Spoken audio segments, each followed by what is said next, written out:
अनंत विजय, राज्यसभा चुनाव को आप कैसे देख रहे हैं, बोलिए। अब इतनी नजरों से देखा जा चुका राज्यसभा की, देखने के लिए प्रिज्म का कोई कोण बचा ही नहीं है। लेकिन मैं मानक जी आज आप पर एक ऑब्जेक्शन रेज करता हूं, कृपया क्षमा करिएगा। आपने आरंभ में कहा कि सतीश जी से पहले बुलवा लेते हैं, मनोरंजन होगा। मैं इस पर ऑब्जेक्शन लेता हूं सर। इतने वरिष्ठ आदमी के लिए आपने मनोरंजन शब्द का उपयोग किया, ये ठीक बात नहीं है सर। तो वो मतलब कोई उनको किसी संप्रदाय का व्यक्ति कहता है, कोई कहता है बोलिए आपसे मनोरंजन होगा, तो न्यूज चैनल पर कृपया मनोरंजन करना वो उचित नहीं लगा मुझे। तो मैंने कहा मैं सबसे ज्यादा आप ही हंस रहे थे उनकी बातों पे। नहीं, हम देख रहे थे सर। मैं तो अभी भी हंस रहा था, अब भी हंस रहा हूं। पर अगर आप अब भी अपने बात पर कायम है तो मैं अपनी बात वापस ले लेता हूं। ठीक है, ऐसा करते हैं, मैं भी अपनी बात पर कायम रहता हूं, आप भी कायम रहिए। चलिए आगे बढ़िए। ठीक है सर। मैं दूसरी बात मैं ये कह रहा था कि बहुत दिलचस्प चर्चा हुई ना, यहाँ पत्रकारिता पर भी 2 पत्रकारों को राजनेता बता दिया गया और कहा गया कि राजनीति की तरह बातें करते हैं, और पत्रकार की तरह कितनी शानदार नाम भी जोड़ लीजिए कि बीच में बोलने की आदत छोड़ दीजिए ना अपनी वरिष्ठता का। इसीलिए आपको लोग कहता है कि मनोरंजन करते हैं आप। तो ज्यादा हम मनोरंजन करते हैं, इसलिए थोड़ा असर पड़ जाता है। अच्छा, बात पूरी करने दीजिए। बोलिए अनंत विजय, बोलिए बोलिए बोलिए। मैं सिर्फ इतना कह रहा हूं कि दूसरों को सीख देने पर कि राजनीतिक टिप्पणियां करते हैं और साफ नहीं बोलते हैं। मैं तो बहुत लंबे समय से देख रहा हूं ना कि एक पत्रकार किस प्रकार से बात करता है कि चाय की दुकान पर 3 आदमी से बात हो गई, वो सर्वे हो गया। बिहार में दबे पांव ऐसी चर्चा चल रही है, किसी ने कान में कुछ बोल दिया, वो चर्चा को बिहार पर प्रक्षेपित आरोपित कर दिया गया। तो ये कौन सी पत्रकारिता है? ये तो कोई पत्रकार ही बता सकता है। और अगर आप दूसरे की पत्रकारिता पर प्रश्न चिन्ह लगाते हैं तो इस तरह की कनफुसकी मत किया करिए। इसको बिहार में कनफुसकी कहते हैं। ये जो किसी ने कान में फुसकी कर दी और आपने उसको एम्पलीफाई करके पूरे देश पर लागू कर दिया। ये हो सकता है कि रिसर्च मेथोडोलॉजी का एक सिद्धांत होता हो कि आपका सैंपल साइज छोटा और उसको आपने ब्लो करके बड़ा कर दिया, लेकिन ये पत्रकारिता में तो कम से कम नहीं होता है मानक जी। दूसरी बात, आज मैं यही सब सुन रहा था और आशुतोष जी ने भी आज बहुत अच्छी बात की। मैं आमतौर पर उनसे लगभग असहमत ही होता हूं, लेकिन आज लगभग सहमत। आज उन्होंने कहा कि समाजवादी पार्टी के नेता लोग जो होते हैं वो अचूक अवसरवादी होते हैं, या अवसरवादी होते हैं, शायद अचूक शब्द उन्होंने उपयोग नहीं किया, वो मैं जोड़ देता हूं। बहुत अवसरवादी होते हैं, कोई माँ भी, बेटा भी, बहन भी, सब क्या राज्यसभा में आएगा। लेकिन संपादक जी कितने सुविधाजनक तरीके से सोनिया जी, राहुल जी और प्रियंका जी को भूल गए। वो कांग्रेस वाले भी तो तीनों राज्यसभा में हैं सर, उनको भी एक बार कह दीजिए तो मुझे लगता है कि अच्छा लगेगा। हम जैसे जो आपके प्रशंसक हैं उनको आपकी जो क्या कहते हैं उसको ऑब्जेक्टिविटी पर बहुत गर्व करता हूं सर। तो इसलिए अगर आप उसको भी कह देते तो वो नहीं, राहुल गांधी और प्रियंका गांधी लोकसभा में है भाई, सिर्फ सोनिया गांधी राज्यसभा में। तो डिंपल यादव, अखिलेश यादव भी लोकसभा में ही है सर। हाँ, वो जितने यादव बंधु हैं सब लोकसभा में ही है सर। उनका कौन राज्यसभा में है? रामगोपाल जी को छोड़ के बताइए। तो वो तो वरिष्ठ हो गए, तो सोनिया जी भी तो राज्यसभा चली गई। पॉइंट क्या है, क्या कहना चाह रहे हैं आप? मैं ये कहना चाह रहा हूं बस, अरे मेरे संपादक है भाई, मैं उनका प्रोड्यूसर रहा हूं, तो उनको याद तो दिलाना मेरा फर्ज है।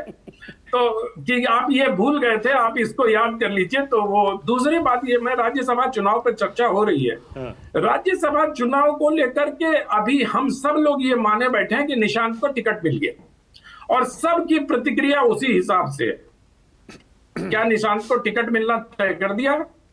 क्या जदयू में मतलब एक मंत्री ने ऐसी अपनी आकांक्षा जाहिर की है? और मुझे लगता है कि जिस तरह से हम कंक्लूसिवली नीतीश कुमार की आलोचना कर रहे हैं या नीतीश कुमार की राजनीति को प्रश्नांकित कर रहे हैं, अब तक नीतीश कुमार ने इस प्रकार का कोई संकेत नहीं दिया है कि निशांत को वो राज्यसभा में भेज रहे हैं। पहले भी निशांत को विधानसभा चुनाव के समय भी चुनाव लड़वाने की बात हुई थी, सॉल उड़ाने को लेकर, और इसी तरह के एक पैनल पर चर्चा भी हुई थी कि निशांत आ जाएंगे, अब मुख्यमंत्री वो बन जाएगा, ये बन जाएगा। जदयू में कोई पता नहीं कौन अभी कह रहे थे, जदयू में 2 तरह के धड़े हैं ना, एक संघ का धड़ा है और एक ये है। तो मुझे लगता है कि थोड़ी सी हम लोग ज्यादती कर रहे हैं नीतीश कुमार के साथ और जदयू के साथ, थोड़ा इंतजार करना चाहिए।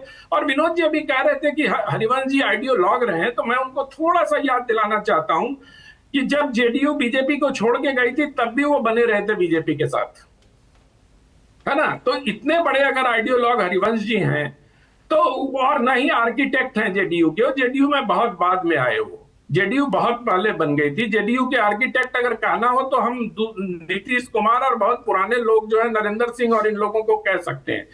तो मुझे लगता है कि अगर हम राज्यसभा की चर्चा कर रहे हैं और राज्यसभा में जिस प्रकार से अभी जेडीयू में की तरफ से कोई लिस्ट नहीं आई और हम मान के निर्णय दे रहे हैं। दूसरी बात, तेजस्वी यादव और सब राज्यसभा में मेरा सबसे बड़ा टेक है कि क्या मल्लिकार्जुन खड़गे, क्या कांग्रेस पार्टी के पास इतनी सीट बची रह जाएगी कि वो नेता विपक्ष बने रह पाएंगे?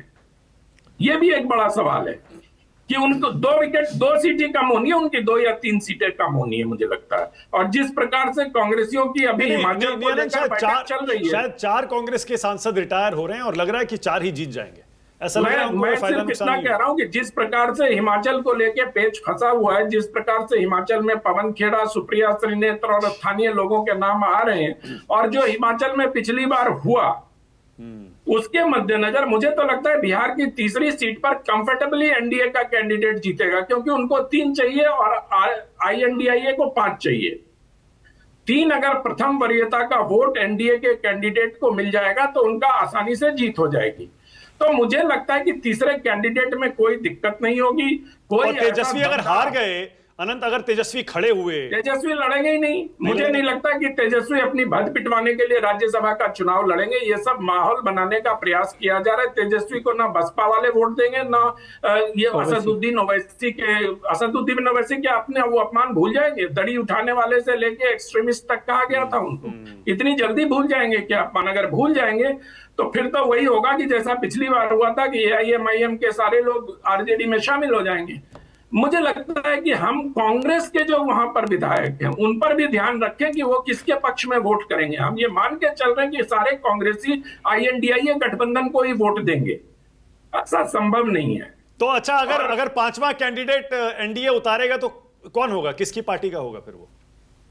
बहुत लोग हो सकते हैं सर, बहुत मतलब वो निर्दलीय भी हो सकता है, मतलब वो किसी पार्टी से नहीं हो सकता है, वो कोई ऐसा बड़ा इंडस्ट्रियलिस्ट भी हो सकता है जिसके पास सारी मतलब क्या कहते हैं उसको, सारे संसाधन उपलब्ध होंगे, व्यवस्था हो विधायकों को अपने पाले में करने के लिए। ये भी संभव है। और इस तरह का कई चुनाव हमने देखे हैं, चाहे झारखंड हो चाहे आंध्र प्रदेश हो, एक इंडस्ट्री के किसी रिप्रेजेंटेटिव को खड़ा कर दिया जाता है और वो बहुत आसानी से चुनाव जड़ जाता है, क्योंकि लक्ष्मी जी किसी दल से रिलेटेड नहीं होती है सर।